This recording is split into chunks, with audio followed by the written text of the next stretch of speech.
Donc en fait, on est en train de reproduire exactement la même chose. On fait les mêmes erreurs que par le passé.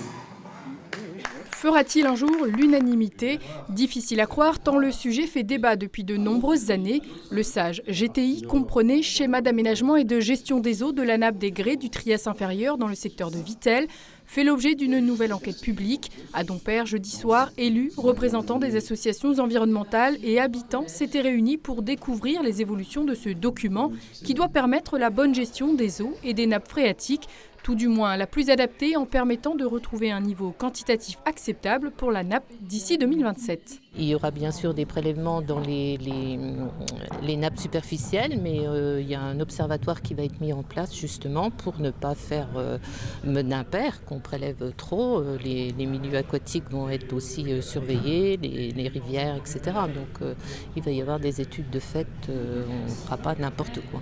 La mission de l'Observatoire devrait se décliner sur plusieurs années pour un coût de 800 000 € avec l'aide de l'Agence de l'eau Rhin-Meuse. Pour l'heure, le constat est clair, le niveau de la nappe des GTI dans le secteur sud-ouest n'a fait que diminuer. On évoque un déséquilibre important de la nappe profonde. Il y a eu une dissociation de la décision, à savoir il y a un SAGE d'un côté et de l'autre, dans le même temps et même par anticipation, on a accordé des prélèvements dans la nappe qui sert de secours en quelque sorte.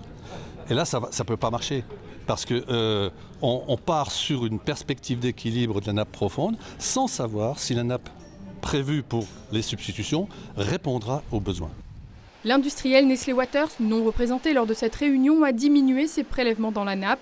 En mars dernier, une demande avait été faite pour abaisser les prélèvements de 500 000 à 200 000 m3 par an pour permettre à la nappe de se régénérer. Des efforts insuffisants pour les associations environnementales qui dénoncent toujours une priorité aux industriels. Bien sûr qu'il y a eu des réductions, mais je veux dire, elles ont été un peu contraintes quand même par l'arrêt du marché allemand, entre autres, à l'exportation. D'un côté, ils disaient on puise sans épuiser, alors que c'était tout le contraire, puisqu'ils sont responsables du déficit de la nappe en 30 ans à 85%.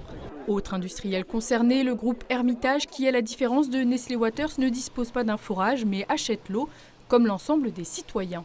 Quand vous achetez de l'eau, c'est une dépense. Donc chaque fois que vous pouvez économiser une dépense, on le fait.